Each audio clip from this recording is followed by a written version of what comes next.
Buenas tardes, amadas hermanas. Damos gracias a Dios, nuestro amado Señor, por su bondad y amor, por la entrañable misericordia con la que nos ha hecho permanecer de pie en estas circunstancias. Damos gloria y honra a nuestro Dios porque hasta este día ha estado con nosotros y nos ha hecho partícipes de su gracia, por medio de la cual ha prometido que para siempre estará con nosotras. El Rey de Reyes y Señor de los Señores, que no desampara su heredad, ha tenido en sus propósitos nuestra vida y la vida de nuestras familias.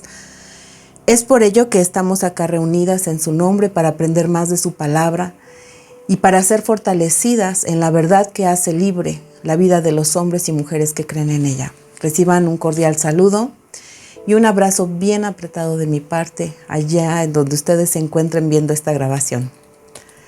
Pues bien, amadas hermanas, primero he de decir que le di muchas vueltas a mi rebozo buscando qué voy a compartir, qué puedo compartir con mis hermanas, qué manjar suculento de todos estos que hay en la palabra de Dios puedo compartir. Y por fin este día, con ayuda del Señor, pude decidirme por un platillo que compartiré con todas ustedes, bien amadas y bellas mujeres. Pero primero acompáñame en una breve oración para poner esta delicia en las manos de nuestro Señor Jesucristo. Amado Padre, amado Señor y pan de vida, te doy gracias por permitirme estar aquí en compañía de mis hermanas. Y quiero darte la gloria, la honra y la alabanza, Señor, por el privilegio que nos das al ser mujeres de tu pueblo santo escogido, comprado por medio de tu sacrificio de amor. Hoy estamos, Señor, congregadas con la finalidad de glorificar y exaltar tu nombre mediante la reflexión de tu palabra. Y queremos pedirte que tu Espíritu Santo nos guíe en esta reunión y todo lo que vamos a hacer aquí y a decir aquí, Señor. Estas palabras de exhortación, de consuelo y de edificación, Señor, sean llegando a nuestros oídos y que nuestros oídos estén abiertos, Señor, para recibir el mensaje de tu palabra. Todo esto te lo pedimos en el nombre de Jesús. Amén. Pues bien, amadas hermanas, quiero compartir con ustedes un manjar suculento, más dulce a nuestro paladar que la miel que destila del panal. Para la gloria de Dios, acompáñame en este viaje a conocer un camino más excelente. Como instructora del Ministerio de Artes de la Iglesia, Dios me ha permitido desarrollar varios estudios sobre el ministerio de danza. Y en uno de ellos he tratado de explicar por qué la danza o la alabanza pueden considerarse dentro de ministerios. Y me encontré haciendo un estudio para esto, lo que el apóstol llama un camino más excelente. Acompáñenme, hermana, al libro de 1 Corintios capítulo 12, ya en la parte final, dice así: ¿son todos apóstoles? ¿Son todos profetas, todos maestros? ¿Hacen todos milagros? ¿Tienen todos dones de sanidad? ¿Hablan todos lenguas? ¿Interpretan todos? Procurad pues los dones mejores. Mas yo os muestro un camino más excelente. ¿Cuál es este camino más excelente que los ministerios y los dones? Continúa Pablo en el capítulo 13 de la carta a los Corintios. Este camino más excelente del que habla Pablo es del amor, que es uno de los frutos del Espíritu. Vamos a leer el capítulo 13 de 1 Corintios, que dice así: si yo hablase lenguas humanas y angélicas y no tengo amor, vengo a ser como metal que resuena o címbalo que retiñe. En otras palabras, si tengo dones espirituales pero no tengo frutos espirituales, soy metal que hace ruido o címbalo que retiñe. Y si tuviese profecía y entendiese todos los misterios y toda la ciencia, y si tuviese toda la fe, de tal manera que trasladase los montes, y no tengo amor, nada soy. Vuelve este versículo a decir: si tuviera dones como el de la profecía, como el de fe, como el de ciencia y el conocimiento, de tal manera que los montes se trasladaran en su lugar, pero no tengo frutos, no tengo amor, no soy nada. Y luego dice: y si repartiese todos mis bienes para dar de comer a los pobres, y si integrase mi cuerpo para ser quemado, y no tengo amor, de nada me sirve. Aquí el apóstol Pablo le suma los mejores dones, a los ministerios, también las obras humanas en favor de otros. Y además asevera que uno puede hacer obras sin tener amor. En la mayoría de los países del mundo hay grandes obras de humanidad, pero no se hacen necesariamente por amor a las personas. Algunos lo hacen para recibir likes, para recibir votos o incluso para evadir impuestos. Y luego continúa diciendo en el versículo 4, el amor es sufrido. Quiere decir que recibe con resignación cualquier daño moral o físico. Que es benigno, quiere decir que es templado, bueno, suave, apacible. Que no tiene envidia, quiere decir que no se entristece ni tiene pesar por el bien ajeno. El amor no es jactancioso, quiere decir que no se alaba en exceso ni es presuntuoso, con fundamento o sin él, y aún puede haber jactancia en acciones criminales o vergonzosas. Dice que no se envanece, quiere decir que no es arrogante, que no es presuntuoso y sobre todo que no pierde su propósito. Dice que no hace nada indebido, es decir, nada ilícito, injusto, falto de equidad, no busca lo suyo. Quiere decir que no pone por encima sus deseos o a sí mismo, que no hace lo que a veces decimos, ¿no? En varios, de que lloren en mi casa, mejor que lloren en la suya. El amor no hace eso. No se irrita. No quiere decir que no hace sentir ira. No guarda rencor. El rencor es un sentimiento de resentimiento arraigado y tenaz, sino que el amor perdona. Dice, no se goza de la injusticia, se goza de la verdad. Todo lo sufre, todo lo cree, todo lo soporta y todo lo espera. El amor nunca deja de ser, pero las profecías se acabarán y cesarán las lenguas. Y la ciencia acabará, porque en parte conocemos y en parte profetizamos, mas cuando venga lo perfecto, entonces lo que se hace en parte acabará. Cuando yo era niño, hablaba como niño, pensaba como niño, juzgaba como niño. Mas cuando ya fui hombre, dejé lo que era de niño. Ahora vemos por espejo, oscuramente, mas entonces veremos cara a cara. Ahora conozco en parte, pero entonces conoceré como fui conocido, y ahora permanece en la fe, la esperanza y el amor, pero el mayor de ellos es el amor. Si pues es el camino más excelente, me gustaría compartir con todas ustedes una receta para cultivar este camino. Y en este caso vamos a referirnos, el apóstol Pablo, por supuesto que está hablando solamente del amor, pero yo quiero hacer una como globalización de todos los dones espirituales. ¿Cómo cultivar dones espirituales en mi vida? ¿Cómo cultivar este camino de excelencia en mi vida? Más allá de los dones, de los ministerios, del servicio, ¿cómo puedo yo cultivar dones? Porque esa es la diferencia entre un don, que es un regalo, es algo que, como dicen, el don de gracia que te da Dios, aunque no te lo merezcas, pero el fruto es el resultado de un proceso en mi vida. Entonces vamos a tomar nota, vamos a decir la receta para cultivar un fruto. En este caso es un fruto del Espíritu. Primero necesitamos saber los ingredientes. Pues, ¿qué necesitamos para plantar un arbolito y que ese arbolito nos dé un fruto? Hay arbolitos que se reproducen por esqueje y hay arbolitos que se reproducen por semilla. En este caso, vamos a reproducir nuestros frutos del Espíritu por semilla. ¿Y qué es esta semilla? La palabra de Dios. Ahora, ¿dónde la vamos a poner? En tierra. ¿En cualquier tierra? No, en buena tierra. Y aquí es donde entra nuestro corazón. La tierra es nuestro corazón. ¿Qué más necesita? Necesita riego constante. El agua, en este caso el agua, va a ser nuestra fe. El sol, la luz, es la palabra de Dios. El fertilizante, vamos a usar fertilizantes, se va a llamar morir cada día a la carne. Y como mantenimiento de nuestra plantita vamos a tener que usar varios antiplagas, vamos a defenderla de inclemencias ambientales y de sucesos furtivos. Bien, Ahora, sea cual quiera que fuera el fruto que usted quiere o necesita cultivar, usted va a encontrar la semilla en la palabra de Dios. Por ejemplo, ¿quiere cultivar fe? ¿Qué dice la palabra de Dios? La palabra de Dios dice que la fe es por el oír la palabra de Dios. ¿Quiere cultivar amor? ¿Qué dice la palabra?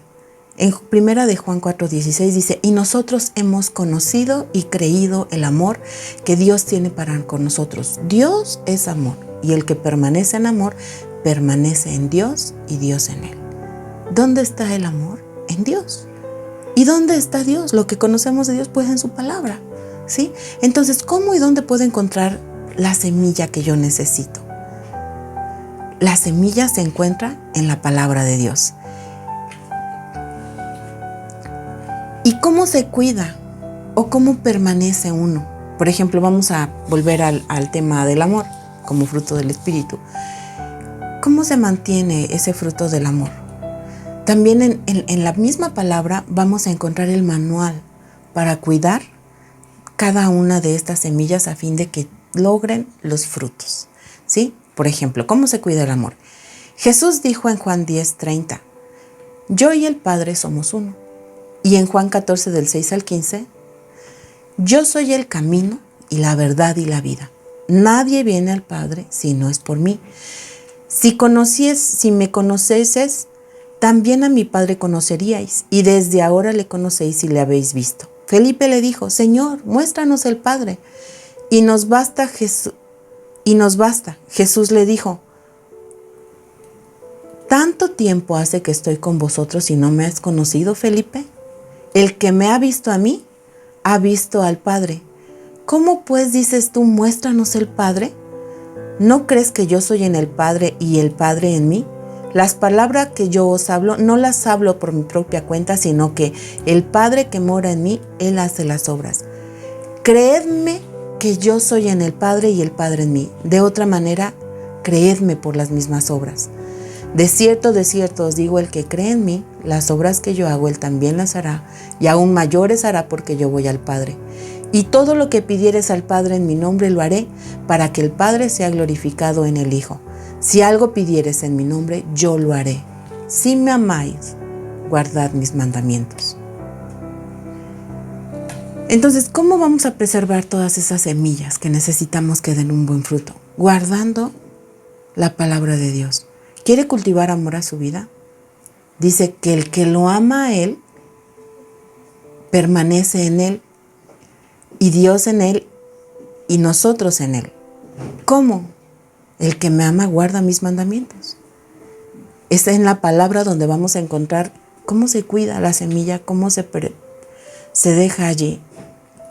Primeramente, necesitamos conocer y guardar los mandamientos de Dios. Ahora bien, ya hemos encontrado la semilla. La semilla del amor, por ejemplo, está en Jesús y se conserva guardando sus mandamientos. Pero ¿cómo crece hasta dar frutos? Para explicar esto me valdré de una analogía con referencia en una palabra de Jesús para el cuidado y crecimiento de una semilla.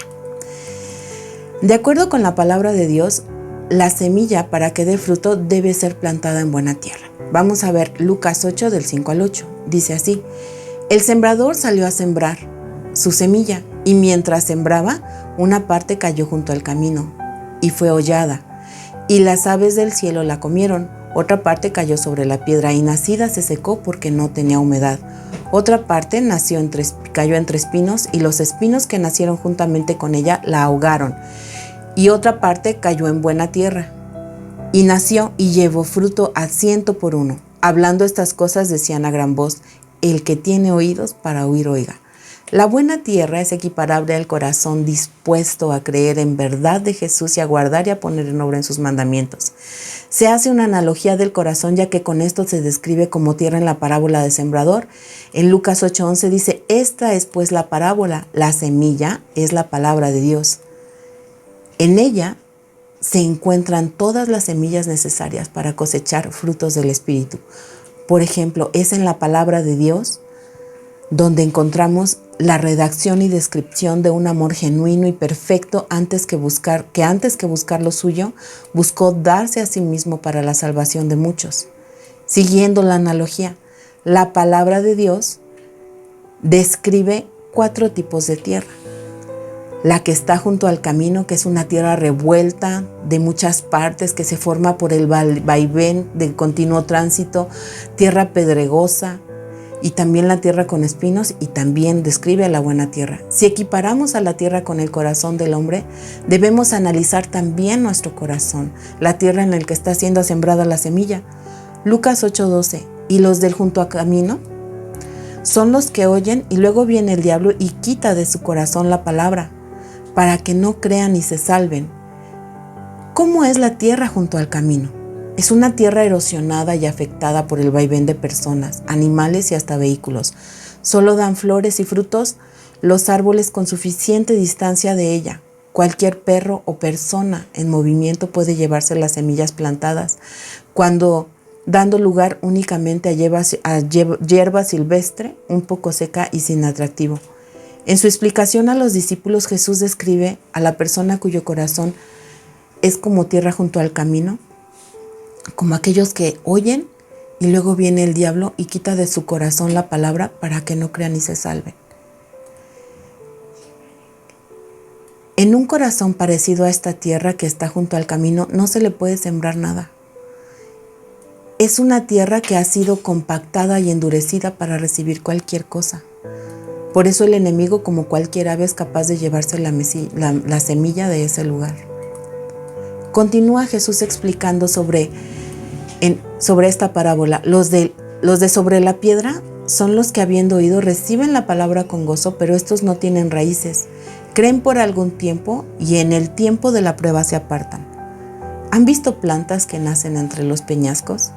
Ciertamente no echan raíz, sino permanecen superficiales y son fáciles de arrancar. Aunque al parecer dan flores hermosas, pocas de ellas dan frutos. Sin embargo, se reproducen por los montes y al mismo tiempo mueren pronto. La que cayó entre espinos, estos son los que oyen, pero yéndose son ahogados por los afanes y las riquezas y los placeres de esta vida y no llevan fruto. Mas la que cayó en buena tierra, estos son los que con un corazón bueno y recto retienen la palabra oída y dan fruto con perseverancia. La buena tierra es una tierra limpia, con los minerales y nutrientes suficientes para alimentar la semilla. Es una tierra con fácil acceso a corrientes de agua, al sol que le penetra con facilidad, proporcionando así una buena oxigenación de los elementos que dan lugar al fruto, y dentro del fruto, las semillas que se sembrarán en otra tierra. Ahora bien, de acuerdo con la experiencia de los hombres en la agricultura, toda tierra es cultivable. Solo que no todos los frutos se dan en todas partes. Sin embargo, en algunos casos se puede preparar la tierra para el cultivo de las semillas según su especie. En el caso de la tierra del corazón, si la tierra donde se pretende sembrar no es del todo buena, sino que tiene piedras, puede que con maquinaria especial y perseverancia se puedan eliminar las piedras de esa tierra hasta encontrar la tierra fértil. Igual es el caso de la tierra con espinos. El asunto es que se requiere mucho más tiempo y esfuerzo para preparar la tierra para plantar semillas. Pero a Dios todo le es posible. Mateo 19:26 dice que mirando Jesús a sus discípulos les dijo: para los hombres esto es imposible, pero para Dios todo es posible. Un ejemplo del trabajo que se hace para cultivar una tierra está descrito en el libro de Isaías, capítulo 5, versículo 1 y 2. Ahora cantaré por mi amado, el cantar de mi amado a su viña. Tenía mi amado en una viña, en una ladera fértil. La había cercado, despedregado y plantado de vides escogidas. El protagonista del cantar, el amado, en una ladera fértil decide plantar una viña y se esfuerza por prepararlo todo, por cuidarlo todo y recoger su fruto. Hay que notar que el terreno no era fácil, pues cuando hablamos de una ladera hablamos de un terreno sobre una pendiente, con una montaña o elevación del terreno por cualquiera de sus lados. Encontrándose el terreno en esa pendiente, lo primero que hace es cercarlo, o sea, delimitarlo, marcar los límites. Esa propiedad ahora es suya y de nadie más. Ahora esta pendiente tenía también piedras las cuales no se podían dejar porque obstaculizaban el crecimiento de las semillas, así que el amado la despedregó. Y cuando hubo preparado el terreno, plantó vides escogidas. Con esto, quiero ilustrar el trabajo que cuesta cultivar la semilla para que dé fruto. Sabemos que amamos a Dios porque Él nos amó primero. Dios ha tomado el tiempo de preparar nuestro corazón en el tiempo que haya sido necesario, en el momento que se ha hablado la palabra a nuestra vida, es decir, que se haya sembrado la semilla para que ésta diera frutos en su tiempo para Él. Para el Señor, ninguno de nuestros corazones ha sido fácil, pero Él se ha tomado el tiempo de prepararlo para fructificar. Una vez preparada la tierra y sembrada la semilla, hay que regarla. El Salmo 1:3 dice: serán como árbol plantado junto a corrientes de agua, que da fruto en su tiempo y su hoja no cae, y todo lo que hace prosperará. ¿Dónde se hallan esas corrientes de agua? Juan 4:10-14 dice: respondió Jesús y le dijo: si conocieras el don de Dios y quién es el que te dice dame de beber, tú le pedirías y Él te daría agua viva. La mujer le dijo: Señor, no tienes con qué sacarla del pozo, es hondo. ¿De dónde pues tienes el agua viva? ¿Acaso eres tú mayor que nuestro padre Jacob, que nos dio este pozo, del cual bebieron él, sus hijos y sus ganados? Respondió Jesús y le dijo: cualquiera que bebiere esta agua volverá a tener sed. Mas el que bebiere del agua que yo le daré no tendrá sed jamás, sino que el agua que yo le daré será en él una fuente que salte para vida eterna. ¿Qué es pues esta agua viva de la que Jesús hablaba? Juan 7:37-39 dice: en el último y gran día de la fiesta Jesús se puso de pie y alzó la voz diciendo: si alguno tiene sed, venga a mí y beba. El que cree en mí, como dice la Escritura, de su interior correrán ríos de agua viva. Esto dijo del Espíritu que habían de recibir los que creyesen en Él, pues aún no había venido sobre nadie el Espíritu Santo, pues Jesús no había sido glorificado. ¿Dónde y cómo pues obtendremos esta agua para regar las semillas de la palabra y los frutos del Espíritu? Hechos 5:32 dice: y nosotros somos testigos suyos de estas cosas, y también el Espíritu Santo, el cual ha dado Dios a los que le obedecen. Otra vez, volvemos a la obediencia.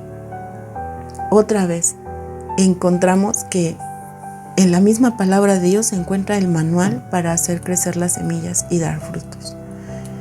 Primeramente, hay que obedecer a Jesús y así tratar de obedecer sin falta a sus leyes y ordenanzas, para que las aguas del Espíritu Santo fluyan en abundancia a través de nosotros y entre nosotros. Y el Espíritu Santo, la fuente de agua viva, venga a nosotros por medio de la oración y la imposición de manos, como dice Hechos 5:17, los cuales, habiendo venido, oraron por ellos para que recibiesen el Espíritu Santo, porque aún no había descendido sobre ninguno de ellos, sino solamente habían sido bautizados en el nombre de Jesús. Entonces les imponían las manos y recibían el Espíritu Santo. La fuente de esta agua viva, una vez más, es Dios mismo. Isaías 2:13 dice: porque dos males ha hecho mi pueblo. Me dejaron a mí, fuente de agua viva, y cavaron para sí cisternas rotas que no retienen agua. Estas citas que yo te di te muestran algo muy importante, muy interesante. Jesús se llama a sí mismo fuente de agua viva. Llama al Espíritu Santo fuente de agua viva. Y aquí en Isaías dice que Dios Padre es fuente de agua viva. Tenemos la semilla, que es la palabra de Dios.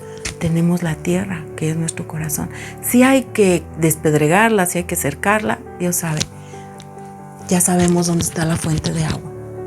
Está en Dios mismo. Está en su palabra. Vamos a seguir. ¿Qué más? Otro elemento fundamental para el crecimiento y la nutrición de los frutos del Espíritu y de cualquier plantita es la luz. Como las plantas requieren sol para la realización de la fotosíntesis, que es un proceso que hace a las plantas autosustentables, es decir, que generan su propio alimento, nosotros también, para dar frutos en el Espíritu, necesitamos luz. ¿Cuál luz? La luz de la palabra de Dios. El Salmo 27:1 dice: Jehová es mi luz y mi salvación, ¿de quién temeré? Jehová es la fortaleza de mi vida, ¿de qué he de atemorizarme? El Salmo 36:9 dice: porque contigo está el manantial de la vida, en tu luz veremos la luz. Primera de Juan 1:5 dice: este es el mensaje que hemos oído de él y os anunciamos: Dios es luz y no hay ningunas tinieblas en él. Y Primera de Juan 2:8-10 dice: sin embargo os escribo un mandamiento que es verdadero en él y en vosotros, porque las tinieblas van pasando y la luz verdadera ya alumbra. El que dice que está en luz y aborrece a su hermano, está todavía en tinieblas. El que ama a su hermano permanece en la luz y en él no hay tropiezo. ¿Cómo lograr o cómo permanecer siempre en la luz? Amando a su hermano, amando a Dios, ¿sí? Para que nuestra plantita, nuestra semilla sea autosustentable. Bien entendimos que la semilla se encuentra en la palabra de Dios, que nos manda que cultivemos frutos del Espíritu tales como el amor, el cual, como toda semilla, se debe plantar en la buena tierra de nuestro corazón, ser regada por el Espíritu Santo, esas corrientes de agua viva, recibir la luz de la palabra cada día para autoalimentarse, pero además necesita fertilizarse. Los fertilizantes en la agricultura son nutrientes preferentemente de origen natural que se forman a partir de desechos y que sirven para nutrir la tierra. ¿Cuáles, pues, son los desechos que sirven para nutrir el sembradío de los frutos del Espíritu? Los desechos de nuestra carne. Morir cada día a la carne y a nuestros deseos desordenados permitirán que la tierra tenga cada vez más nutrientes. Romanos 8:1 dice: ahora pues, ninguna condenación hay para los que están en Cristo Jesús, los que no andan conforme a la carne, sino conforme al Espíritu. Romanos 8:13 dice: porque si vivís conforme a la carne, moriréis. Tus frutos morirán, mas si por el Espíritu hacéis morir las obras de la carne, viviréis. Romanos 13:14 dice: sino vestíos del Señor Jesucristo y no proveáis para los deseos de la carne. Primera de Corintios 5:50 dice: pero esto os digo, hermanos, que la carne y la sangre no pueden heredar el reino de Dios, ni la corrupción hereda la incorrupción. El resultado de morir cada día nuestra carne es vivir cada día más en el Espíritu, y eso nutre más nuestra tierra. Habida cuenta de lo anterior, me gustaría resumir. Los frutos, a diferencia de los dones espirituales, hay que cultivarlos. Hay que cuidarlos día a día para conseguirlos. Y todo lo que necesitamos se encuentra descrito en la palabra de Dios. Ahí está la semilla. Ahí está la fuente de agua para regarla. Ahí está la luz para ayudarle a producir. Y allí está lo que cada día va a ayudarnos a morir a nuestra carne para que ésta nos sirva, los desechitos nos sirvan de abono y provean los nutrientes necesarios para fructificar en nuestra vida y poder compartir con otros de estos frutos. Ahora piensa, hermana, ¿qué pasa con una plantita en crecimiento si no tiene tierra? Si no tiene agua, si no tiene luz, si no tiene abono. ¿Será que podrá dar fruto? A lo mejor sí. Pero el fruto de la calidad que Dios quiere de su pueblo en medio de este mundo es un fruto de alta calidad. Necesita un corazón fértil. Necesita que por este corazón corran ríos de agua viva. Necesita que esta tierra fértil siempre esté alumbrada por la luz de la palabra de Dios. Necesita que cada día muramos a la carne. A los árboles frutales hay que cuidarle además de las plagas. ¿Y eso cómo se hace? Dice el Salmo 91:10, no te sobrevendrá mal, ni plaga tocará tu morada. Para esto hay que habitar al abrigo del Altísimo y morar siempre bajo la sombra del Omnipotente y no apoyarnos en nuestra propia prudencia. Quiero cerrar con esto. Si bien los frutos deben cultivarse, déjeme decirle que ya nuestro Señor hizo todo lo necesario para el cultivo y la cosecha delante de nosotros. Él lo ha puesto ahí todo. Como dice la palabra de Dios en el libro de los Salmos, el Señor, nuestro pastor, ha aderezado la mesa delante de nosotros en presencia de nuestros angustiadores. Solo falta que nosotros comamos de lo que ha servido.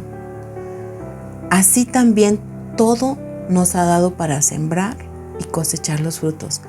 Necesitamos tomarlo, ponerlo a trabajar en nuestra vida.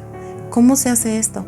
Por medio de la fe, haciendo lo que Dios pide, creyendo que Él hará conforme a lo que Él ha dicho. Hermanas mías, espero que esta pequeña guía para la siembra y cosecha de frutos del Espíritu en sus vidas les sirva. Yo quisiera escuchar sus testimonios de lo que Dios ha hecho cuando creyendo ponemos en obra su palabra de verdad.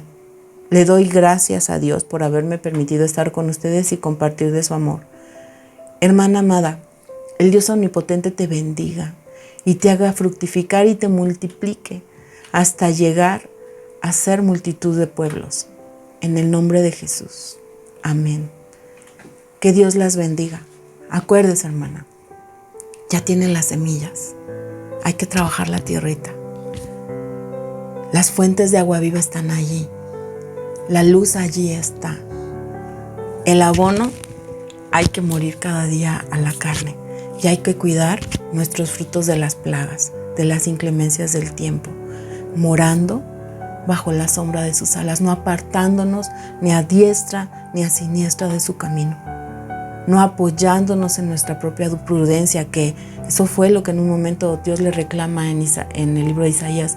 Se hicieron cisternas que no retienen aguas. No hay necesidad de cisternas en un lugar donde el agua abunda. Así pues yo deseo en el nombre de Jesús que esa fuente de agua viva que salga para vida eterna fluya en su vida y que su jardín lleno de frutos esté y que los comparta con todos y cada uno de los que tiene alrededor. Que el Señor la bendiga en el nombre de Jesús. Gracias.